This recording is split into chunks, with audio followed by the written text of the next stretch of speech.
Hello, ladies and gentlemen. Welcome to another episode of the Westworld podcast. I am your host, Carmine of Red Team Review, also known as Tony Soprano's son, apparently. And I'm joined here once again by the next director of Westworld himself, Preston Jacobs. Preston. Next director. That's man. You got big shoes to fill. I don't have any directing abilities. Guys, welcome back to the second episode of our Westworld podcast. In today's episode, we're going to be focusing on episodes 5, 6, 7, and 8. As always, we're available on SoundCloud and iTunes, so consider checking us out on those platforms. And if you do check us out on iTunes, then please leave us a review. It would help out a lot. And also, be sure to leave your comments and questions down below. We might cover them in the next episode. Okay, so before we begin, I just gotta say, a late happy birthday to you. As always, you're 19 again, man. 19. You're 19. You didn't have a sad Facebook post this year. Last year was fucking depressing. Oh, it was more significant last year. I turned 18, so. What you said about looking in the mirror and not seeing the young face you saw, that was super depressing. Oh man, don't reveal to people that I'm a poet. Jesus Christ. And also before we begin, World Cup is happening again. So obviously I'm rooting for Brazil. Preston, who are you rooting for? So I don't know if you know this, but Americans don't really care about the World Cup. Yeah, I'm aware. Some of us East Coast urbanites pretend to care about the World Cup. So, who am I rooting for? Okay. You better be saying Brazil. No, first of all, Brazil is my least favorite. Oh, Jesus! World Cup team. I'm sorry. That's okay. I understand that you're required to follow them, but they have 5 wins already, and they always have such arrogant flair that I just I just can never root for them. Mm-hmm. I'm sure I'm offending every Brazilian out there, but so let's see, who am I rooting for? Belgium. I'm rooting for Belgium. Is Belgium even playing this year? Let me see. They are. Yeah, they're playing against Panama, so good luck with that. Yeah, I mean, keep in mind, I live in Germany. I'm not rooting for Germany either. Yeah, why is that? They have 4. So I'm basing it purely on I want to spread out the wealth, right? Lord. So Brazil and Germany are the biggest winners, right? So they always win. So 5 wins and 4 wins for Brazil and Germany. So it's I just want to spread it out. So that's why you're very liberal even in your sports. That's nice. Yeah. No, I hate when one team dominates a sport. It's not it's I don't like the New York Yankees or the LA Lakers or the Boston Celtics or you get a little blasphemous here. Yankees are great. All right, let's get into Westworld. Let's get into Westworld. It's ridiculous. A couple comments from last episode. Itai Pierce says, "How does Hale and Theresa not know who Arnold was or how he looked like?" I'm assuming it's because Arnold killed himself very early on in Westworld, and Westworld has been going on for, 40, 50 years? Yeah, I think it's because he killed himself before Delos investment. Mm-hmm. Yeah. Plus, but shouldn't there be some pictures of him around? I mean, shouldn't they know who was at the founding of it? Yeah, considering the pictures there on his desk and stuff. And mm-hmm. I mean, the thing is even Logan knew that the founder had killed himself. Mm-hmm. And so you'd think that other people would go into it and look into it. One of the things that's not very consistent is who Arnold was is a big secret. And then halfway through season 1, Bernard just asks the computer, show me all hosts when Arnold was still around. And immediately the computer has that information. So it's a secret, but not actually a secret. Mm-hmm. But yeah, and it's not very realistic in the sense that the internet obviously exists. It's you right. can't really delete somebody. You can't really hide. And we're fairly into the future in Westworld, so technology is slightly better than it is now. Right. I mean, I think the 35 years ago timeline like happens supposedly a few years from now, right? Mm-hmm. I think the modern Westworld timeline is like in the 20 like it's either like 2048 or 2051. It's somewhere around there. It's around 2050. So like you go back 38 years and it's like 2022 or something is when like the Arnold kind of timeline is supposed to be happening. So yeah, they definitely have the internet. It would have been impossible for them to actually delete Arnold from history, Right. but yeah, and they would have seen Bernard and been like, man, this guy's a spitting image for the founder. Next comment here. Marijuana Maryland says, Preston claims to have never had sex with a blow-up doll. I dispute this claim and challenge him to pistols at sunset. How did they dispute it? How would they know? And Ray Cloud says, I think the only reason William saved the town, the Man in Black, earlier in the season, was because he realized that Ford was mocking him and encouraging him to play a certain role. When the Confederate officer is preparing to execute Lawrence's wife, he twirls her around in a dance the same way the Man in Black did in season 1. So it's not that he became nice, it's just that he was embarrassed. Maybe he empathized a little bit, just a tiny bit. After all, the stakes are real now, for everyone, including the hosts. Yeah, I mean, I also kind of got that the reason the Man in Black saved the town is that he was still trying to get his army, and Lawrence's cousins counted as an army, and so it was self-interested in the end. Like, the Man in Black's plot has been to try to get allies, right? And, Right. You know, he goes to Escalon, he goes to Pariah, and he tries to get the army, and then the army commits suicide. And so then he's still trying. So he's trying to get Lawrence's cousins as his army.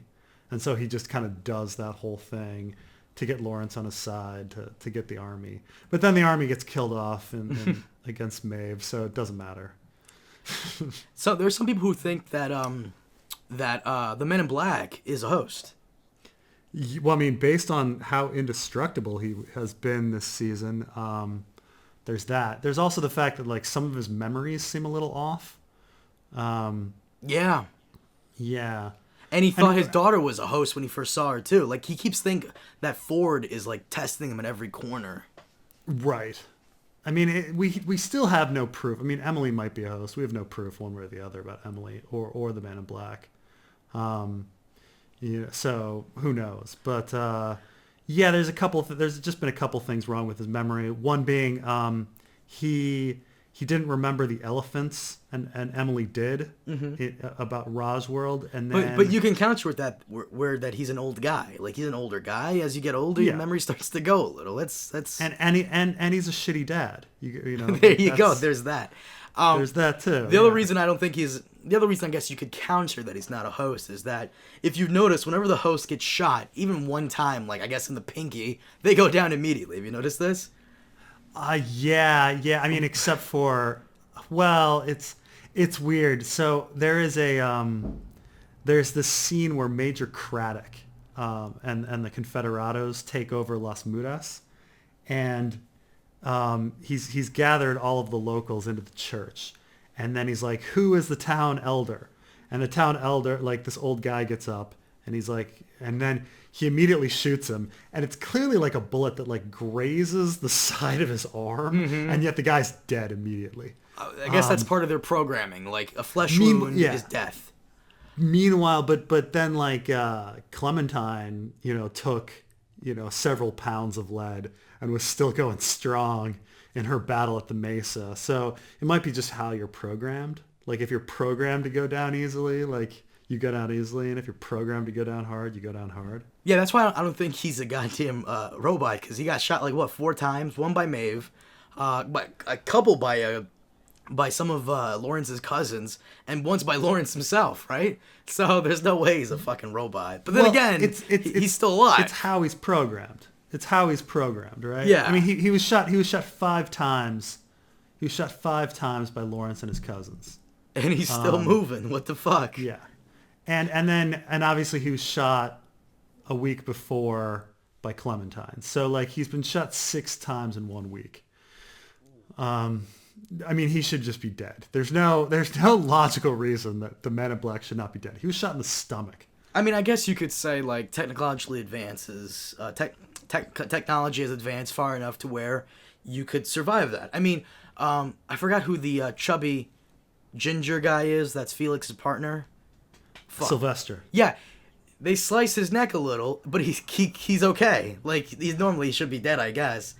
Well, no, season one, she but... like burned him. He like held the wound and she like burned it closed. Like I get like if you get like a little medical kit, but like the Man in Black didn't have that, and like Akecheta didn't have that. Not that I know of. Like is Ghost Nation. Like, did they find like a futuristic med kit to like fix everybody? All right, we're getting ahead of ourselves. Let's start with episode 5. All right. Episode 5. Episode Japan. 5. Japan World. What's it called? Its episode was called Shogun World. No, the episode was called Akane no Mai, which I'm assuming is Akane's dance. Yes. Now, I'm a big fan of feudal Japan. Japanese history fascinates me. Huge fan of it. And this episode, to me at least, was fun. It was a very fun episode.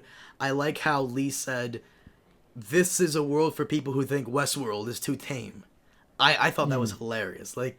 So this is supposed to be Westworld cranked up a notch. And it definitely shows. You got beheadings everywhere. You got killer ninjas, samurai armies, which are always a blast to see.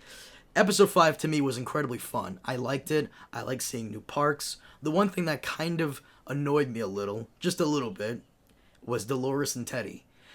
I understand that it had to be a thing. We had to see Dolores and Teddy's thing play out before going on to the further episodes. But it honestly, I felt it took away from Shogun World, which, once again, amazing. I loved it. Geishas, ninjas, samurai. What more could you ask for? I mean, I really enjoyed episode 5. I think my criticism of it, I'm fine with the Teddy Dolores stuff. I think we need more character development between Teddy and Dolores. I was fine with that. I think Shogun World, it was really fun, though I think they went really heavy on the whole. And I've been making a lot of jokes about this, but I think they really went a little too heavy on the Akane Sakura, like mothership thing, or they didn't explain it. Like there was a lot of like her feeling agony and Maeve feeling agony, and the whole mother connection. And it's like we've really been beat over the head with the mother thing. Like we get it, like, but why? Like why is there that connection? Like we never actually see Akane and Sakura interacting. We see Akane mourning Sakura, and we see. I guess it's supposed to be like I guess we're supposed to realize that this is kind of like her daughter. They have a history, blah blah blah. I guess it's supposed to mirror Maeve and her daughter with a bit of Clementine in there. Yeah. I guess I don't know, but it drove the point home that Akane and Sakura were close, and you also told me in private, like on Facebook, that you didn't like how Lee was going out of his way to explain to the audience that the doubles. Right. Everything was a little obvious. I wanted it to be more subtle. Like it was first of all, it's a really cool, clever, fun idea when they go in and everybody has a doppelganger and they do the whole safe heist, which is such a fun scene from the pilot, to have it again in Japan. Like that was such a fun, cool idea. But then they had everybody like explaining it like, oh my gosh, it's us, or this seems so familiar. Like, yeah, we would have gotten it. Like you're playing the same music. Like it was beautifully filmed, and they just ruined it, Mm-hmm. And so it's just, it's like somebody entering a movie in the middle and being like, everyone, red symbolizes passion. And then like somebody disappears. Like, yeah, we know red symbolizes passion. Black symbolizes death. Like, come on. Like, we're not that dumb. We would have gotten that. But it was a really fun, scene. There was some very good action and everything. I liked it. I think some people were like, but why did we even go there? Like, what was the point? Yeah, I'm willing to overlook that because Shogun World, a new amusement park. Like I said, I wanted to see the Raj more. I think the Raj was also pretty cool. I want to see Roman World as well. That might Yeah. be a thing for season 3. I'm hoping this is world building. Like obviously in season 3, like we're gonna go back to these worlds probably. So I'm willing to say, okay, well, this is some world building. Like it was a fun little adventure. The adventure maybe didn't make too much sense, but it was beautiful. It was beautifully shot and fun to see this world. I wish Musashi had more depth to him, or they would have explained something. Like I do feel that the Japanese characters were a little one-dimensional. I would have liked to get to know the characters a bit better. One big barrier though, I'll come back to this when we talk about episode 8. Is connecting when everything is subtitled and somebody's speaking in another language versus like when somebody's speaking English and how that affects things. But I don't know. I do wonder what would have like how it would have played out, or how I would have felt had characters been speaking English versus Japanese. I don't mind them speaking Japanese. This is Shogun World. I expect that. But the one thing I'm really not liking is Maeve is becoming a little overpowered. She's becoming a little OP, and I don't know if I like that. Yeah, she was OP'd first season too. And that's the thing is then they keep ratcheting it up. She was OP in the first season because they ramped up her attributes. Okay, that I understand. If you're strong because your strength went from a 3 to a 20, okay, fine, I get that. You're strong. But now she has these psychic abilities to control the other hosts, and I guess make them do whatever she wants. Or kill themselves essentially. Yeah. I don't know if I like that, because that just makes her a little too overpowered, and if she's that overpowered, she can get boring really quickly.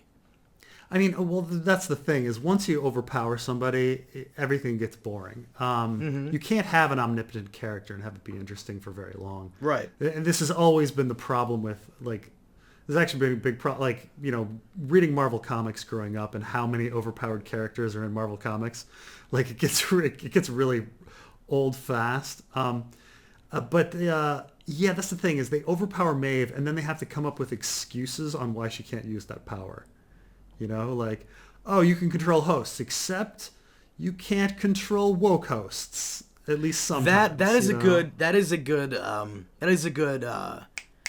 what's the word I'm looking for? That's a good handicap for her. She can control random NPCs nobody cares about, like random samurai number 80. Like, she can control that guy to kill himself. Cool, whatever. That I'm okay with. But her ability is just to control.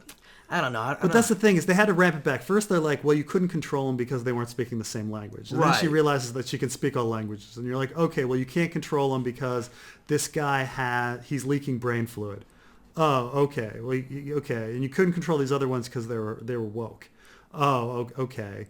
They have, you couldn't control these ones because he made all of his soldiers deaf.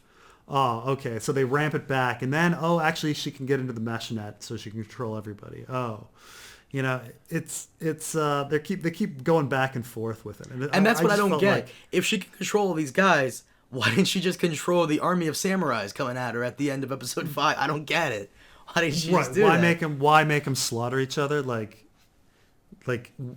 I mean, it was essentially, like, why commit genocide? Like, why commit, like, she killed like hundreds, if not thousands of people who all had families. They all have daughters. They're all the sons of somebody.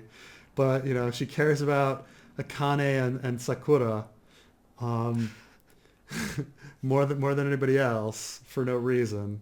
Well, Akane is the madam of that brothel. I guess she can see some resemblance. I get it, but if you're gonna go look for your daughter and you can't find your daughter, and there are dangers out there, including the mercenaries and Dolores' crazy ass, don't you think having an army of samurai would be better? I actually read an argument that Akane was the worst character there because Well, if you think about it, and this is being really brutal, she said that she found Akane on the street. I'm sorry, Akane found Sakura on the street. So she pulled her in off the street into essentially prostitution.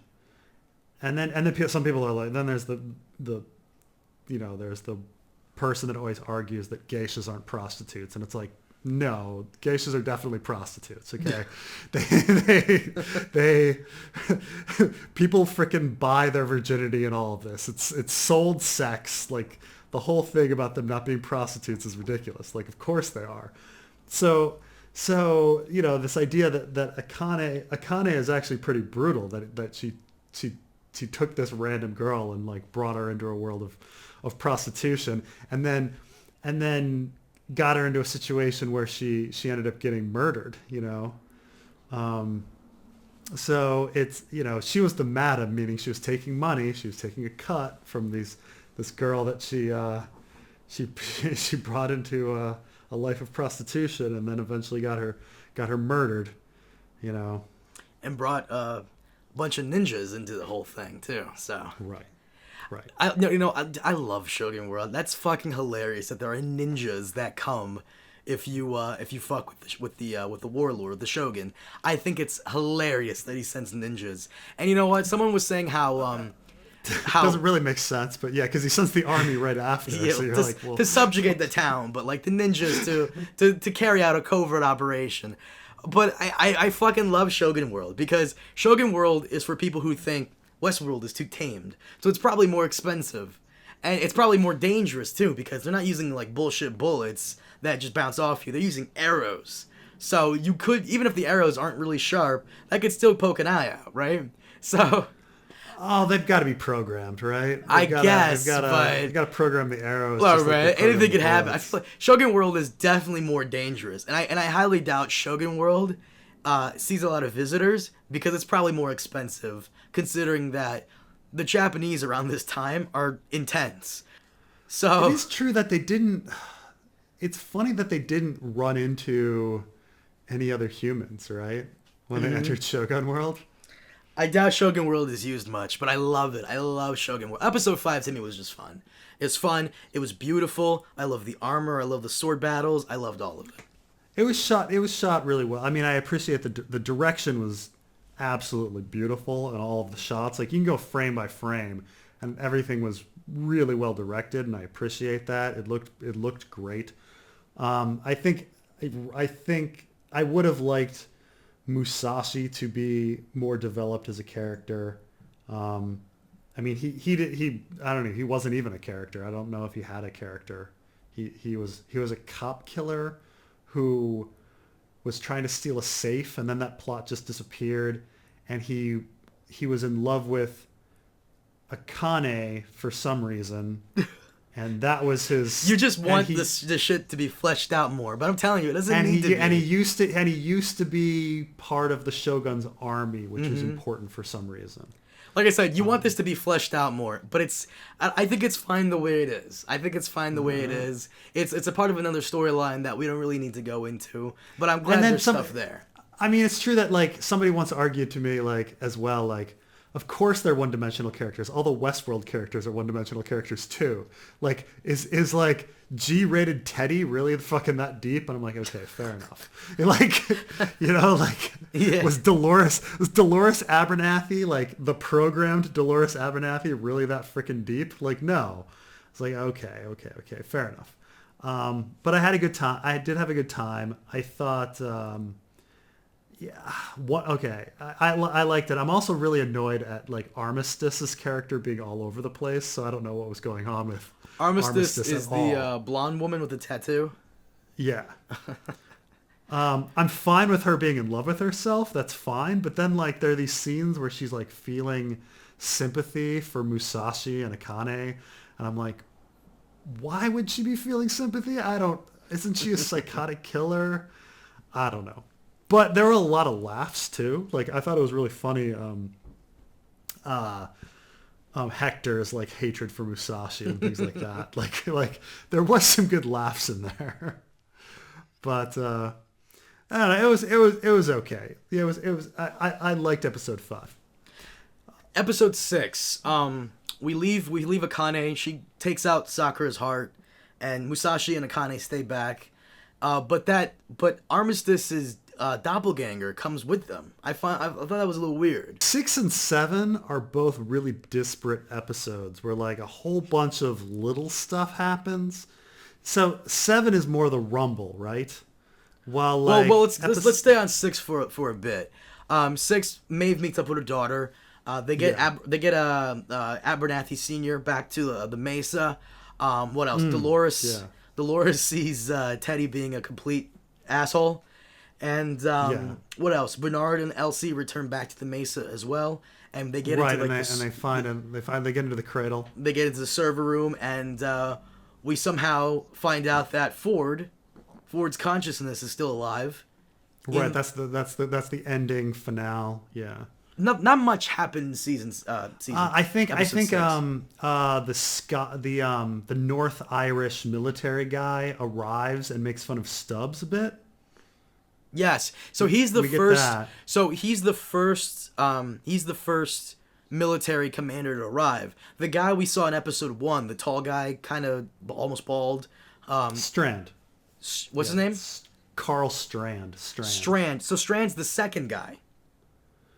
That's correct. Okay. Strand is in the 2 weeks later timeline. Okay, so Strand arrives because the first guy, he fails. Okay. Right, and then the first guy fails because, like, obviously the Westworld the local military guys fail. So, like, you kind of get several rounds of fighting, really.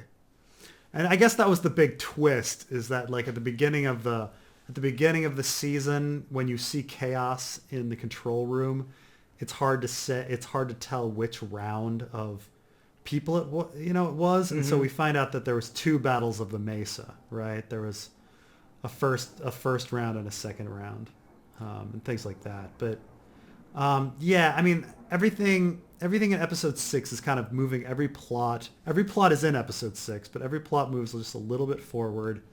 Episode 6 is a placeholder episode. It's the episode that needs to happen from getting from A to B, and this is the in-between. Nothing much really happened. This episode had to happen to get us to the ending lap, which is 7, 8, 9, and 10. Right. I think the Man in Black ditches his daughter. That happens. They have a little shootout with like a honeypot stagecoach, if I'm remembering correctly, and then he ditches his daughter, and then. This is where he thinks his daughter is a host sent by Ford. Yeah. Is she though? Is she? Could she be? She could be. We have no proof one way or the other. It seems a little weird if she were, but yeah, right. It seems more that the Man in Black is the host, and that Emily doesn't realize it. I mean, so one of the things is that, like, if she were a host, she'd be one of the most interesting hosts. Mm-hmm. I mean, one thing about the hosts is that they really are kind of boring and one-dimensional. Right. Like, we don't really have any interesting hosts. Like, the most interesting characters, the most, like, full, rich characters tend to be humans. Like, so, I mean, when you think, like, the Elsie is, really energetic and interesting and all over the map and making great jokes and, like, and conflicted about so many things. And she's human. Teresa had this really deep, conflicted backstory, and she's human. Ford, creepy, crazy, all over the place, conflicted, human, right? One could make an argument that Bernard is interesting, but Bernard is, like, the most developed host there is. So, Bernard's an exception, but, like, everyone else is really one-dimensional. So, Maeve is getting to the point where she's interesting, but, for the most part, everybody's hosts are boring. Hosts act like machines, and humans act like humans. Emily, she seems like she's too interesting to be a host. So, I'm still guessing that she's a human. Well, like I said, episode 6, nothing major really happens. I mean, we get Bernard meeting Ford again in the cradle. Teddy and Dolores are attacking the Mesa. Yeah, we get the train, right? The exploding train. Which is, that was odd. I don't know why they killed that guy. I don't know why they killed the black guy. The black programmer guy that they had with him. I guess because let's be bad guys. I don't know what's the point in that. I didn't get it. He either. seemed really useful, right? Like they specifically so the Dolores plot is she starts out killing people and then she realizes that she needs a programmer, so she purposely lets a human go, trails him, sneaks into a underground facility and kidnaps the programmer, then uses the programmer to resurrect Confederados, to get control of Confederados and Nitrous to blow up incoming security. Then after that, she decides to kill him on a crashing train. I guess he was useful in getting rid of like a handful of security dudes, but I guess he reprogrammed Teddy, but what if you wanted to reprogram Teddy? Right. Or let's say you wanted to he seemed really useful. I don't know why you'd kill him off. Teddy, I feel like Teddy may end up. Here's the thing, though. This is my thoughts. I feel like Teddy's just playing at being the asshole, but he's not really an asshole. And because he's woke. Huh? He's woke. Yeah, he's a woke. I feel like he's just playing the asshole. He's not really an asshole, and he's trying to convince Dolores because he has some kind of end game where he wants to finish her off. Yeah. I mean, I think he's, probably has a big internal conflict or something. But, we did establish, last season, he starts remembering and he becomes woke and has free will and things like that. Mm-hmm. So I think that's the big thing, is he's going to really show that he can break his programming and do something else. That's just getting set up, right? That you think he's a puppet and in fact he's got his own mind. But episode 6, I wasn't a big fan of it. Once again, it's a placeholder episode. I wasn't really too into it. Your thoughts? Yeah, it's the same. I mean, it's hard to even judge it as its own episode because it's set up for episode 7, right? Mm-hmm. It's kind of, we had this episode where everyone goes to Samurai World, Shogun World, and we kind of have to remind everybody of all the different plots and advance everything towards episode 7, which is more or less the Rumble, Yeah. So, I don't know. It was fine. That's the thing, is it's just kind of this neutral, forgettable episode where everything's kind of advancing between it. Episode 6 reminds me of one of those shows, where, how do I say this? Like Westworld kind of reminds me of Breaking Bad. And Breaking Bad has those episodes that are amazing, but there are a lot of episodes in Breaking Bad that are just kind of meh. That are just kind of episodes that you need to watch to get to the really good one. And this is what that was. Oh, yeah. But episode 7, let's get to 7. This is where we get a lot of revelations. I feel like for Westworld, episode 7s are episode 9s to Game of Thrones. Because in 7, we get Ford explain to us that the park's main functionality is what? To attempt to digitize consciousness and grant immortality to the guests, I guess, right? Right. Is episode 7 last season? Is that the death of Teresa? Yes. Yeah. So and that's where I went, oh shit, that was my oh, this was good. Episode 7 was a great episode last season. An amazing episode. This one it reveals a lot. It really does. It does. It reveals a lot. And so what happens here? We discover that the very beginning of the episode, it's Strand. This is the second timeline, right? The timeline, the 2 weeks later timeline where Strand arrives. Strand, Charlotte, and Stubbs discover that Bernard is a host, and they try to interrogate him about the Dolores and her attack on the Mesa. That was the first part of it. The majority of the episode is Dolores' attack on the Mesa, Hale trying to get the shit out of Abernathy's head, and Ghost Nation attacking, not really attacking, but more like arriving to Maeve's party. Chasing both Maeve and the Man in Black. Exactly, right? and then Maeve attacking the Man in Black. Towards the end, we see that Dolores's real mission was to destroy their backups for some reason. Yeah. I mean, that makes sense. Dolores destroying the backups. Yeah. Really? Because, I mean, that's their backups. Right, but this has to do with, like... it's actually, like, one of the more brilliant things about, like, the message. So,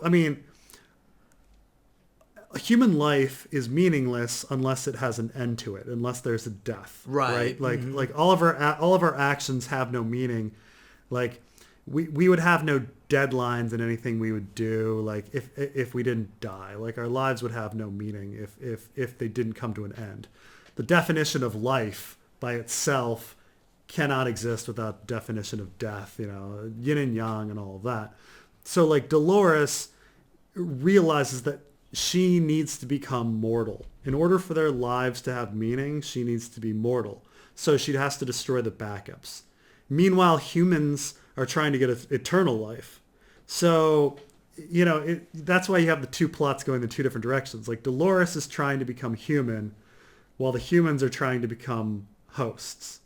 Right? The hosts are trying to become humans, while the humans are trying to become hosts. The humans are trying to become immortal, computerized, while the hosts are trying to become physical and mortal. So she had to destroy their backups. So that makes sense to me. I understand that, but I don't know. I think destroying the backups, I feel like that's the one advantage they have over the people now. Certainly that was Hale's thought. She was like, haha, I've got this leverage. And she's like, you have no leverage. I don't want eternal life. Like, I want to be mortal. Like it's very existential in a sense. Like afterlife undoes the meaning of life. Like eternal life undoes the meaning of life. So I think that was actually pretty brilliant.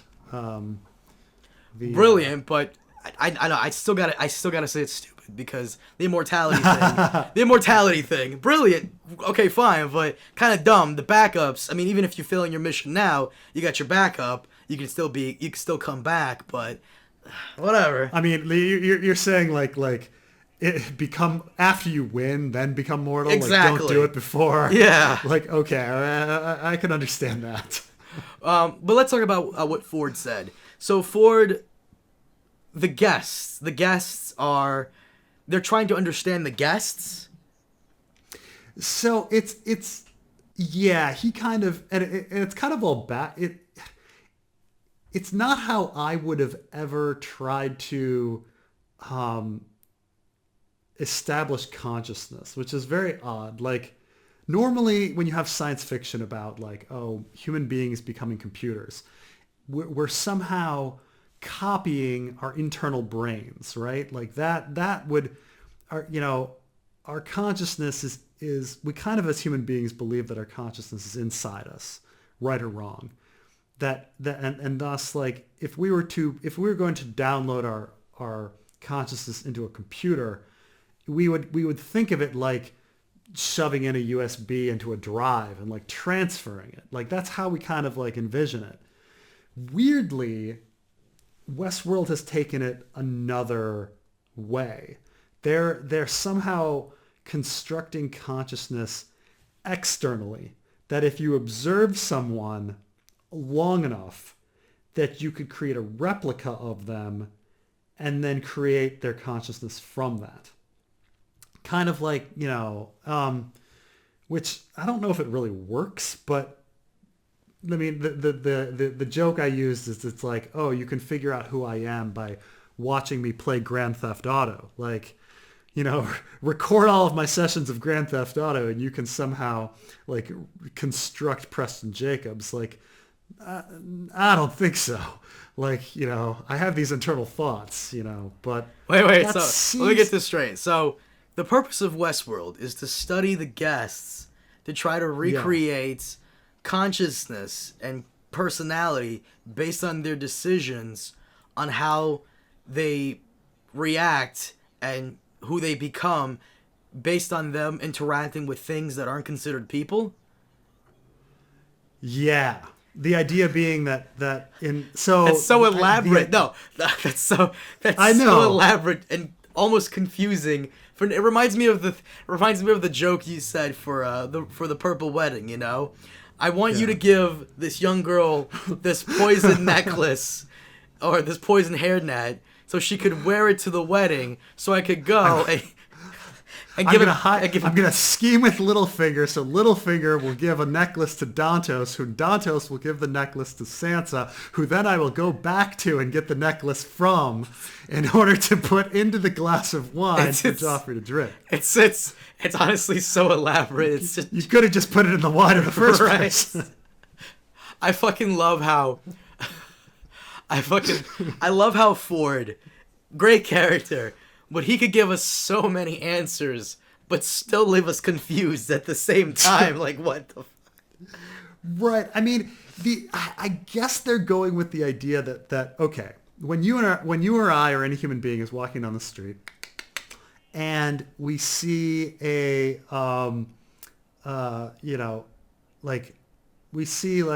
something like a car, right? Mm-hmm. And let's say you really want that car. You don't take that car because there's moral implications. People are watching you. You're going to get arrested and all of this. But I suppose like the internal consciousness is, I really wanted that car. And I would have taken that car, but I couldn't do it. And that somehow Westworld is liberating you, that in Westworld you take that car and then they'd realize exactly the type of person you are. Like they find out if you're the person that actually rapes Dolores versus saves Dolores, mm-hmm. Are you the type of person that's going to help Hector or not? Now, I in no way understand how they would have enough data. Like how many people, how many people are going to go to Westworld? Like twice? Like how many interactions do you have? Like how can you possibly figure out who a human being is from that? But I don't know. Somehow. I just love Ford, yeah. All right, Bernard, it's your story now. Oh, it's my story now? Yes, it's your story now. But I want you to do this, this, and this. I'm going to take control of it. I'm going to control everything you do. It's your story. It's completely your story. But I want you to do this, and totally do this, and this too. I do somebody pointed out that the guy with the machine gun was actually already walking away and leaving Bernard alone. And then they're and then he takes control of him and makes him say to him, "Don't make me kill him." And then the guy is like, "What did you say?" And then comes back. I love Ford. He's the ultimate fucking troll. By the way, I hate how there always has to be that one cliche army guy who's like, "Yeah, kill them all." Oh, hey baby, what's up? You were just fighting this bitch. Why are you gonna just be fooled by? Don't even remind me. Why are you letting her near you? Like, what are you fucking? We all have the entire complex has to be fucked. All his teammates have to die just because he got horny for 2 seconds because this one bitch turned around and gave him some nice sweet words. Like, come on. No one, I had such a problem with I think everybody had a problem with that scene. It's so dumb. I don't think dumb. There's anyone. It's so dumb. It's I get it. Angela's hot. Elon Musk married her, divorced her, and married her again. Wait, whoa, what? Yeah. Elon Musk married that actress? Twice. Oh, shit. They got married, they got divorced, they got married, they got divorced. I did not know that. Okay? Yeah. Look, but at the same time, no, I'm not gonna. I think the analogy I use is it's like trying to use a fleshlight at the bottom of a Cuisinart. It doesn't matter how horny you are, you're not gonna fucking do that. It's instant death. He just saw her kill all of his friends and coworkers. Mm-hmm. He knows exactly how deadly she is. Any human being would have just shot her. She's standing right there, just shoot her. There's no reason. It reminds me of the plot of Civil War Where if Iron Man and Tony and Captain America just sat down and spoke for like 5 minutes, you could have avoided the whole fucking movie. And you know what? Shooter, and then take the money that you earned from this project and go to Westworld for like a weekend and have sex with her. Like after she's been reprogrammed and put back in. You know, like after you've saved the world, like you can have sex with her, but like just save the world first. Like he didn't need like right? Like I mean, I admit, like, episodes 6 and 7 were getting pretty darn convoluted. A little bit. Yeah. I mean, This is 50 years into the future, but we're still using P90 machine guns that were created. Like, right, 50 years before. A gun made in 1990, but we're still using far into the future. Okay. It's true that some of the cars and guns and a lot of things have not shifted too much. The tablets, computer tablets. Oh my god. Oh yeah, I need you to try and take out Peter Abernathy's files out of there. It's gonna take too long. Just fucking do it. 5 minutes later. What's taking so long? like I don't know. Then open up his brain and take out the light bulb. Oh, well, why did we fucking take out the light bulb fucking last season? Why did you even put the light bulb in Abernathy? Just put it in your purse. Charlotte Hale, just put it in your purse. They have to I love how they have to first off, those are awful CGI like nails. They have to nail him down with like a nail gun. Oh, yeah. Just take out the thing. Like I don't just take out his brain. Just take it out. There's no reason that we needed to be running around the park chasing Peter Abernathy. Oh. By the way, it was only a remarkable coincidence that it was put in Peter Abernathy. Like, why was it put in him again? Like, what's the significance of that? It was just by chance. Charlotte went down into cold storage and was like, "This host is fine. You happen to pick fucking Dolores' dad." The one person. Like, right? You could have picked anybody else. I mean, first of all, there's no reason to choose anybody because she could have just had it in the light bulb and carried the light bulb. But for some reason, she wanted it in a fucking host.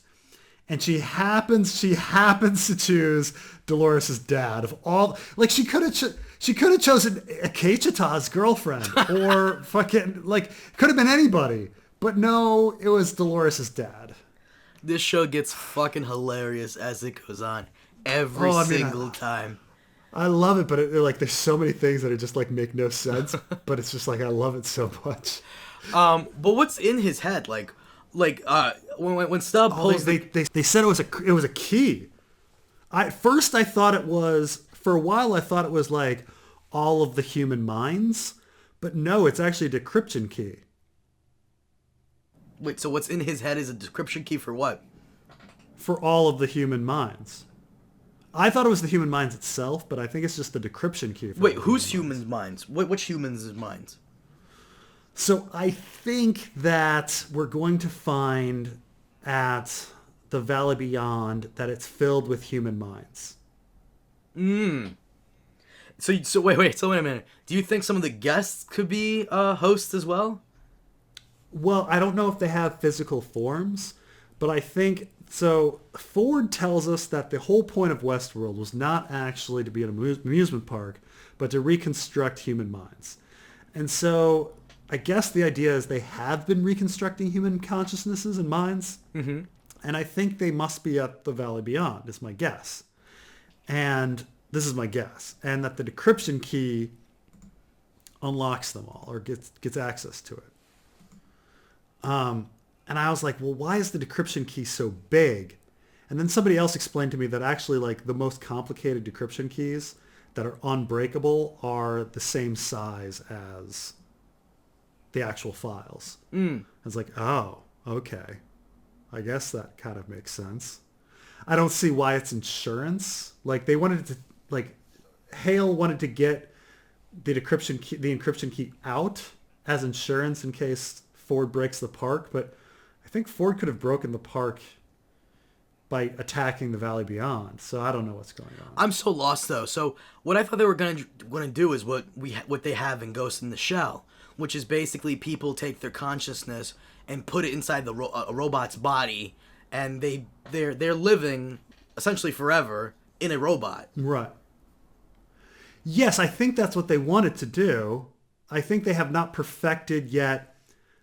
So they have human consciousness perfected, because Ford's human consciousness was in the cradle. They have human consciousness perfected, but they haven't perfected applying human consciousness to a physical form. Every time they try to put it into a physical form, it degrades, as we saw with James Delos.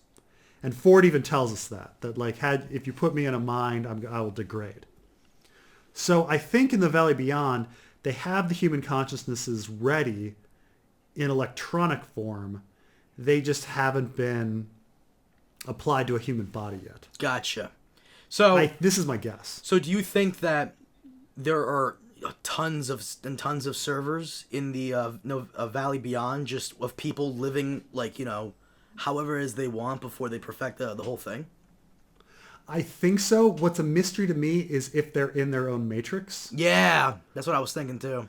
Like I'm wondering if there's another cradle. Like I wonder if there's a human cradle in the Valley Beyond. And I'm only thinking this because Akecheta keeps talking about it being a door, it being a place where their memories can be saved. Well, that's episode 8. Before we get to episode 8, episode 7, yeah. I really enjoyed it. I thought it was a fun episode. The whole Maeve thing. I mean, it was frustrating to me because I fucking hate Ewoks versus Stormtroopers. I fucking hate when the protagonists like just slaughter like antagonists so easily, and you're like, oh god, like, when like an antagonist is like freeze and then the protagonist kills them all. I'm like, come on, like stop. like I hate that. Well, who's the Ewoks and who are the Stormtroopers here? The Dolores and the hosts are the fucking Ewoks, and the security guards are the fucking Stormtroopers. Right. I mean, Angela does die. Angela's fucking dead. Well, I'm assuming the reason the hosts, Dolores' group, I'm assuming the reason they're so good at what they do at killing is because their attributes have been upped. I guess, but these other guys are professionals too, So you can be a professional as much as you want, but if their attributes are for like perception and accuracy are better, I mean, I don't know, man. Like honestly, there was 5 guys like 10 feet away from Clementine, just shooting and shooting and shooting, and she's just not getting, she's not hitting, and then she just turns around, headshots to everybody. Yeah. I mean, they eventually take her down, but it's like, come on, she's 10 feet away. You would think that against the hosts, who are essentially robotic, I guess, you would think they would use like EMPs or whatever. That's really smart. I mean, if you're right. But I guess they don't want to use it because they don't want to like fuck up the electronics in the Mesa. Like maybe the cradle would get erased if they used an EMP. Yeah, so I guess that's like the whole theory behind that. But let's say this takes place in 2055. You would think they would have better weaponry to take out stuff like this. Or at least like their own hosts who are equipped for stuff like this, right? Yeah. So I mean, you're right that like, why not just send in those drones, right? Like they clearly have drones, like send in drones. Westworld's weird. It's a weird show, yeah. It's a really weird show. It's a weird show. But Maeve meets back up with the Man in Black, and she fucks him up. We already discussed this briefly. Man in Black, he's either a host or just really, really good at taking shots. It's just, I mean, it's the Man in Black being alive is just ridiculous. Like, first of all, there was no reason to have the Man in Black run into Maeve. I felt like it was kind of like Game of Thrones, in like the later seasons of Game of Thrones, where they felt obligated to have unrelated characters run into each other just for the sake of it. Like Jorah and Sam. Right, like Jorah and Sam, or the Hound and Brienne, or like we need to have everyone at the Dragon Pit Oh, really? Is there anything significant going on with everyone being at the dragon pit? No. No, but everyone needs to be there. I'm like, really? Because that scene is essentially just Jon talking to Cersei. Like, why does Theon need to be there? Why does Pod need to be there? Why does Brienne need to be there? Why do they all need to be there when it's just Jon talking to Cersei? But everyone needs to be there. It was the same. Like, why does the Man in Black need to ditch his daughter to get chased randomly into a town to meet Maeve, to get shot up, to get captured by Ghost Nation so he can end up back with his daughter again? Like, well, he left his daughter, I'm assuming, because he doesn't want her to get hurt. He still loves her. I'm assuming the reason they had... he left his daughter because he thought she was a host. Well, maybe. Apparently everything is a test from Ford. Everything. I love that about him. I love that about him. Yeah. You get a ladybug landing on your shoulder. Come on, Ford. Is this all you got? But I'm assuming the reason they had him meet up with Maeve is to incapacitate him because they have nothing to do with him. He has maybe something happening towards the last 2 episodes. But we gotta... Whatever. I we guarantee, gotta like, next episode he's gonna be walking around again like he didn't get shot. Exactly. And then they have nothing to like, do with why? him. Like, they have nothing to do for him. It's true. There was no reason for him to go to Pariah and have other Lawrence, like, have all those guys get shot. There was no reason for him to fight Major Craddock in Las Mudas. Like, there's no point in that. Like, there's no point in him finding those Chinese railroad workers who are putting people underneath the railroad for some reason. He's a cool character who I guess they just want around for some reason, but, like, they really have nothing for this character to do anymore. They really don't. I guess they didn't really have anything for him to do in season 1, if you think about it. Right? Like, season 1, he, like, goes around doing the maze riddle, and then he gets captured by the masked men, or him and Teddy have to fight through an army, and then he gets captured by the masked men, and then he meets Dolores at the end. Like, it was a big fucking waste of time. I guess because he adds to the mystery.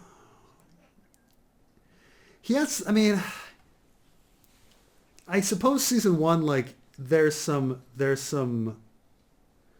Well, I would say he adds to the mystery. I was about to say maybe there was some important exposition, but no, everything about the maze was a wild goose chase. So there's nothing for the Man in Black to do, like, either season. Mm-hmm. I guess he just adds more mystery. I was actually going to ask you something. Do you think the reason Delos is not in a hurry to rescue the guests is because some of the guests have a backup of themselves in the server, in the Valley Beyond? Well, that's the question, is like... Well, the thing is, they're still a couple of years away from perfecting it. I mean, they could Futureworld the situation. When I say Futureworld, I mean replace world leaders with hosts. I mean, they might be looking to do that, but yeah. I don't know. I think they're just... I don't know why they're not rescuing him. It seems like they really should be doing that. All right. These people paid a lot of money. But let's get to episode 8. Episode 7, I really enjoyed it. You liked it too, right? It was just a mess. I mean, it was exciting. It was like I got a little frustrated, but it was okay. Mm-hmm. I mean, like I say, it was not like, when I think of like the heights, like so far, I think my favorite episode is episode 4 still. And that's the James Delos loop episode. Mm-hmm. And I think my second favorite might be episode 8. Let's get to that. Episode 8. Yeah. I was not a big fan of it. I did not like episode 8. I think it was cool that, I guess the implication is that Maeve, is speaking to, Akecha through her daughter. Akechita? Whatever. She's speaking to Akechita through her daughter? Or Akechita is speaking to Maeve through her daughter? So is Maeve... Right, that's the theory, yeah. Is Maeve in her daughter's head? Or is she in Akechita's head? I'm assuming it's in her daughter's head because Akechita is awake. So Yeah, I don't know. I did not like mean, episode 8 whatsoever. I found myself going through it very slowly. I had to take some breaks, which I don't do often with Westworld episodes. I just not give a shit about this one character we've seen here and there throughout the series. I just didn't care. I find it cool that he essentially awoke. He pretty much woke himself up. Cool, I like that. Yeah. And he's, trying to get other people to wake up as well, the other hosts. Cool. And he found the Valley, No Land Beyond Valley, and he found also Logan. That's also pretty cool. Interesting character. I just think it's really weird and ballsy that they had an entire episode devoted around this one fucking guy that we barely fucking see in the series. I will say that. All right, I'm gonna start working backwards on the episode. The episode really won me over when Akecheta met Ford.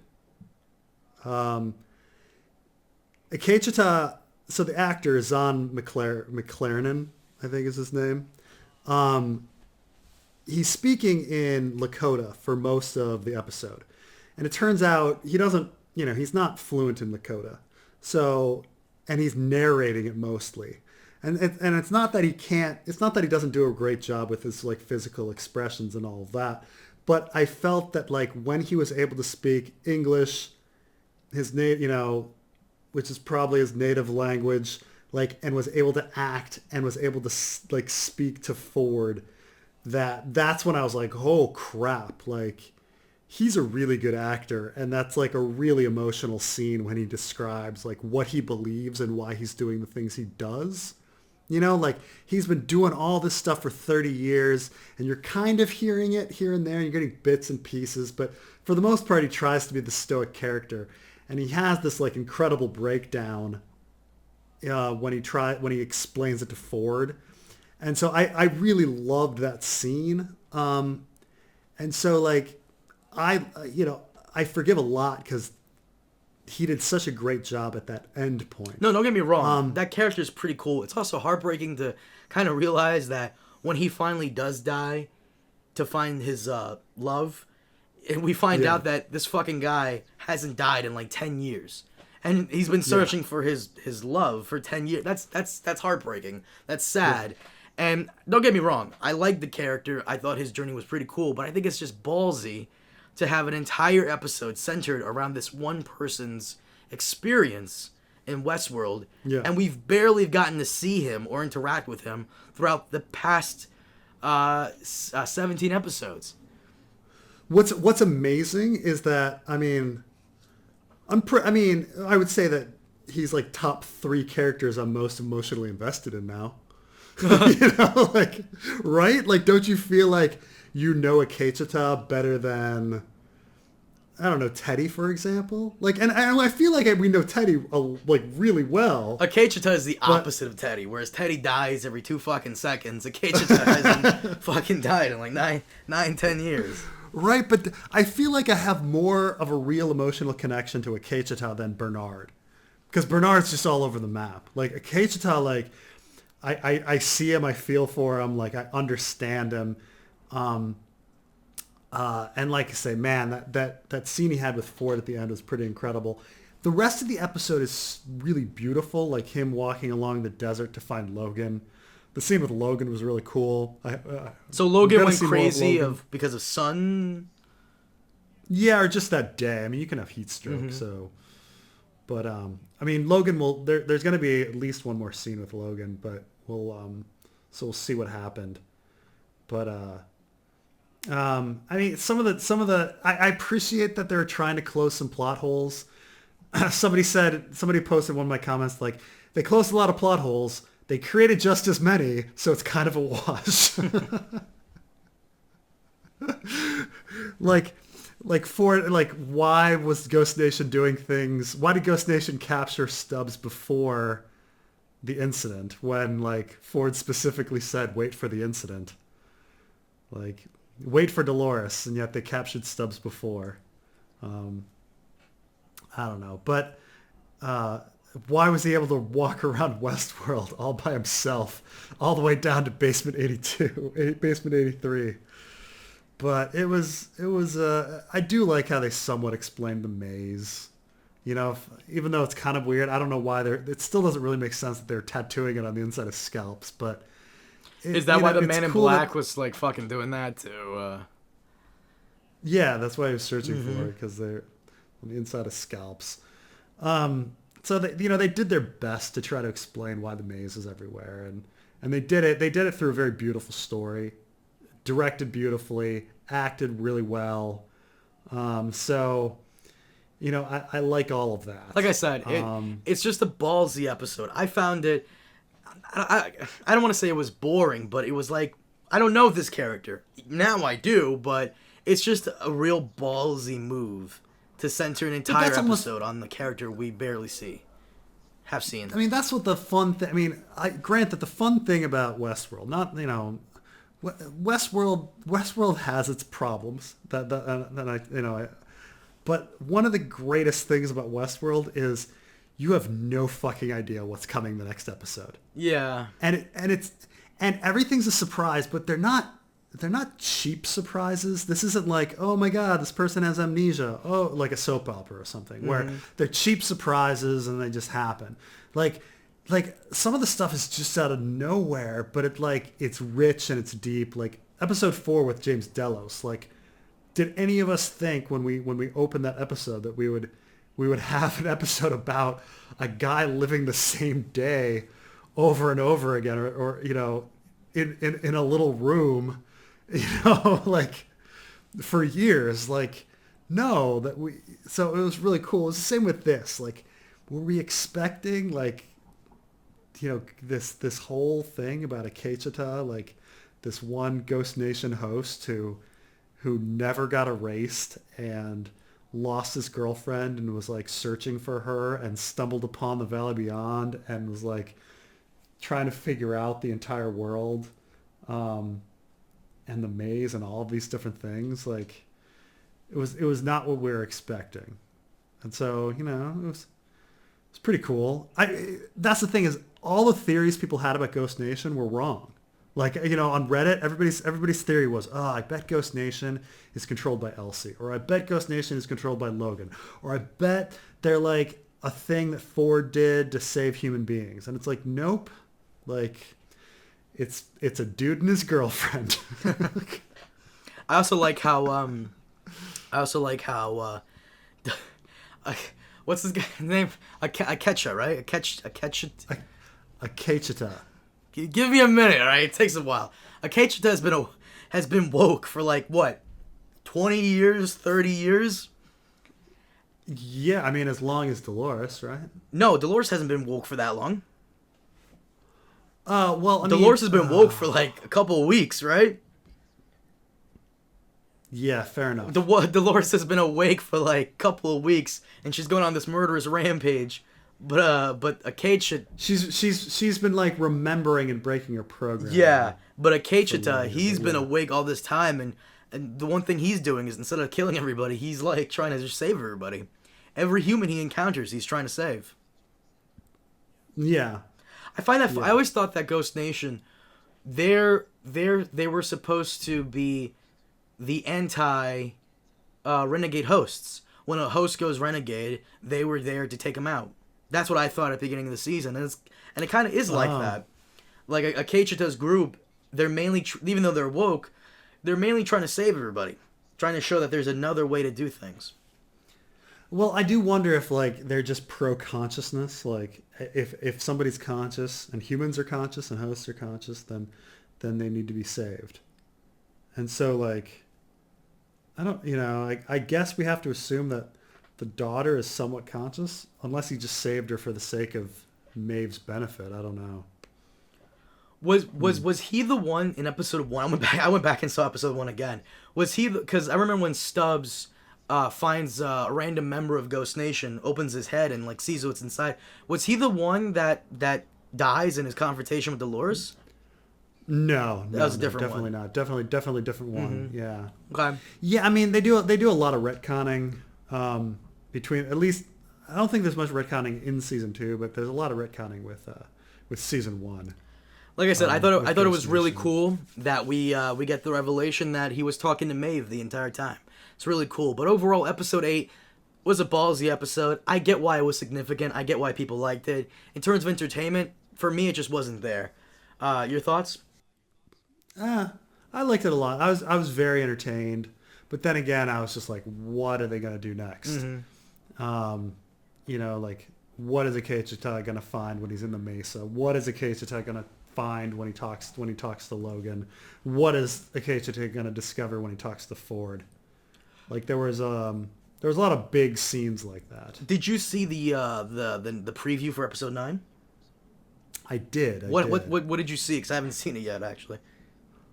Oh, it seems to be about the Man in Black's life on the outside.